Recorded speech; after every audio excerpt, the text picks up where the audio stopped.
Владата никогаш не се надпреварувала со моментот. Не реагира на вести, не трча по настани, не се обидува да биде прва. Таа доаѓа подоцна, кога ќе помене бучавата, кога ќе се слегнат емоциите, кога ќе остане потребата да се разбере. Среќен светски ден на книгата. А еве што има друго ново.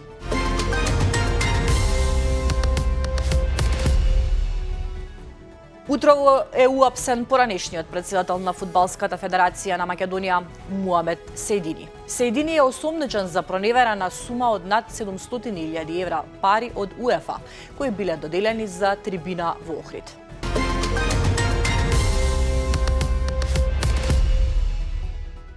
Црн автомобил удрил велосипедист на пешачки премин на булеварот Партизански одреди во Скопје, кај бензинската пумпа на Макпетрол близу до поликлиниката Букурешт. Станува збор за повозрасен маж кој управувал велосипед, а по ударот останал да лежи на коловозот со видливи повреди, при што имаше крварење од носот и устата, но беше свесен и контактабилен. Жената која го возеше автомобилот веднаш му пружи прва помош на повредениот. На местото на настанот пристигна екипа на итната медицинска помош, но со доцнење. Амбулантното возило патуваше 25 минути на растојание од 200 метри на релација од поликлиниката Букурешт до раскрсницата кај Макпетрол. За сега нема официјални информации за степенот на повредите или за причините за несреќата.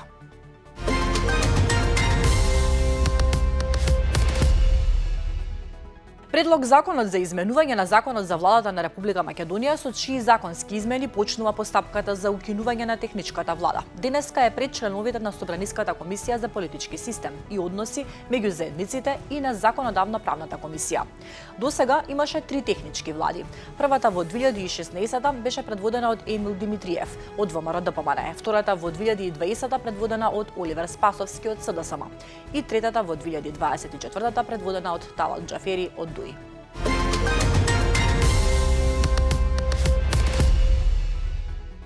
Не се создадени услови за укинување на техничката влада и мора да остане, велат од СДСМ. Според партијата, правосудниот систем е под силно политичко влијание, а институциите се длабоко партизирани, при што се тврди дека постои контрола врз обвинителството и судството, како што е наведено во соопштението. Од партијата потенцираат дека техничката влада била воведена токму поради вакви состојби и дека нејзиното укинување треба да се направи исклучливо со консензус.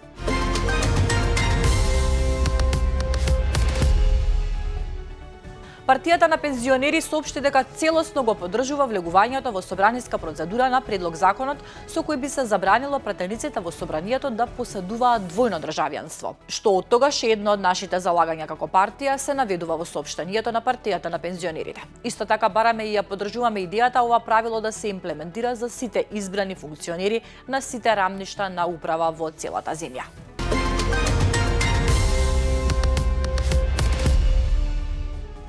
Амбасадорите на земјите членки на Европската Унија го поддржаа формирањето на ад-хок работната група која ќе почне со работа на нацрт договорот за пристапување за Црна Гора, земјата која најмногу напредна во пристапниот процес. Од кипарското претседателство рекоа дека вложиле големи напори за да обезбедат формирање работна група, што е можно побрзо, особено имајќи ја предвид долгорочната техничка работа, што треба да се заврши пред самиот почеток на изготвување на договорот за пристапување. Црна Гора ги отвори сите поглавја од преговорите и затвори 14 од нив.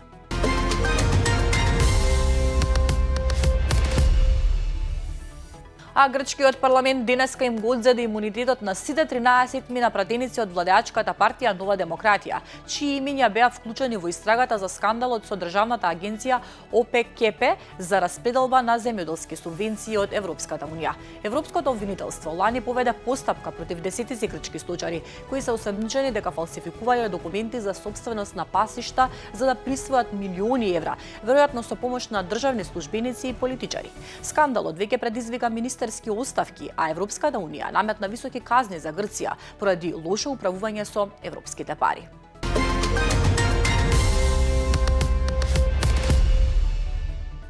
А еве ги вестите од светот.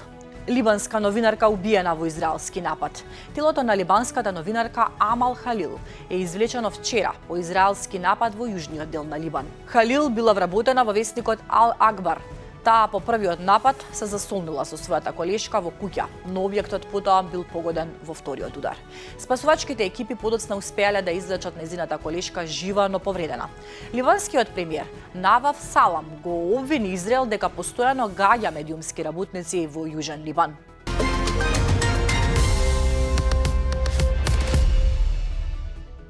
Најмалку 2 лица се убиени, едно е исчезнато, а 8 се повредени во рускиот напад врз градот Днепар во централна Украина, соопштија регионалните власти во четвртокот. Индустријскиот град Днепар е оддалечен повеќе од 100 километри од линијата на фронтот што минува низ источна и јужна Украина. Днепар беше цел и на руски напади на 14 април, кога беа убиени 4 лица.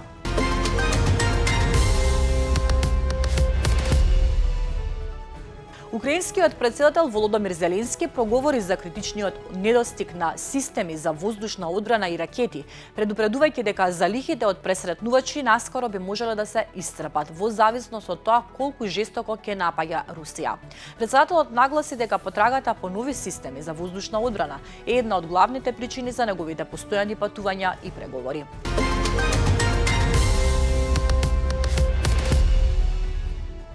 Рускиот претседател Владимир Путин е подготвен да се сретне со претседателот Володомир Зеленски, изјави вчера портпаролот на Кремљ Димитри Песков. Клучно е да постои причина за средбата, таа да има цел и најважно да биде продуктивна. Може да служи само за финализирање договори, изјави Песков.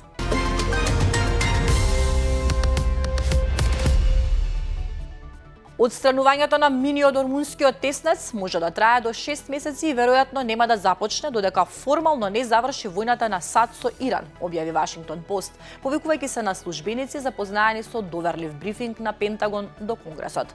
На претениците им било кажано дека Иран можеби поставил 20 или повеќе мини во и околу водниот пат, од кои некои биле поставени од далечина со помош на GPS технологија, што ги прави многу потешки за откривање. Чистењето на мини во ормунскиот теснец може да потрае значително подолго дури и ако конфликтот заврши.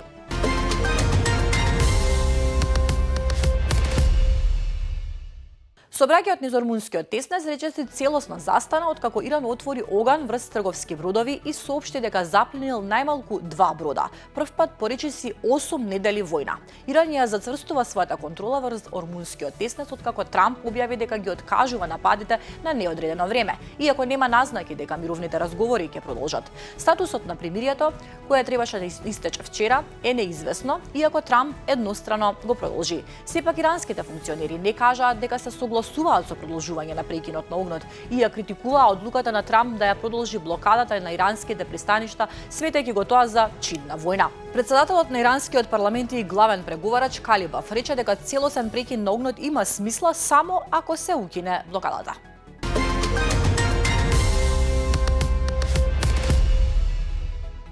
Прекинот на огнот во војната со Иран е продолжен, но останува нејасно до кога ќе трае и каков ќе биде следниот чекор. Според американските медиуми, претседателот на САД Трамп наводно му дал на Иран само неколку дена рок за постигнување заеднички предлог за завршување на конфликтот. По едностраната одлука за продолжување на примирието, аналитичарите и наблюдувачите се обидуваат да ја дешифрираат стратегијата на Трамп во иранскиот конфликт.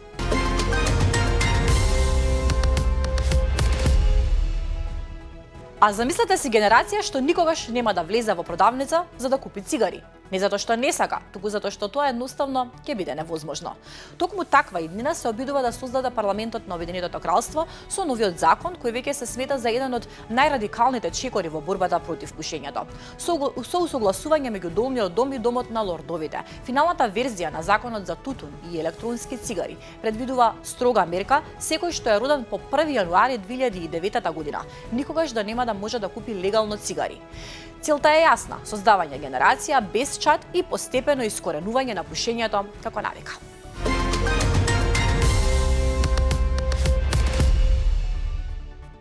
Со мотото отвори прозорец кон нови светови. Од денеска до 29 април во арената Борис Трајковски во Скопје ќе се одржува 38-миот саем на книга, чие отворање годинава се совпаѓа со Светскиот ден на книгата и авторското право. Во текот на 7-те саемски денови, организаторите од Скопски саем очекуваат 30.000 посетители, повеќе од 130 промоции на наслови и автори, како и присуство од над 60 издавачки куќи. Најавена е богата програма со специјални попусти и промоции на нови изданија, средби со автори, книжевни панели и интерактивни работилници. Работното време на сајмот на книгата е од 10 до 20 часот. Со секоја купена редовна влезница за сајмот ќе бидат донирани средства на СОС Детско село. Поради полесен пристап за посетителите, ЈСП Скопје повторно ги активира специјалните линии 100 и 200. Едната линија ќе поаѓа од Ново Лисиче, а другата од Дексион, и двете ќе се обраќаат исклучливо во деновите кога се одржува сајмот.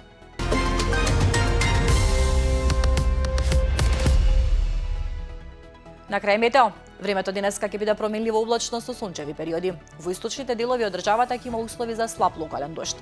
Ќе дува умерен повремено засилен ветер од северен правец, соопшти УХМР. Максималната температура ќе достигне од 12 до 18 степени. Гледавте вести, благодарам на довербата, повеќе информации, повеќе содржини ќе најдете на slobodnpečat.mk.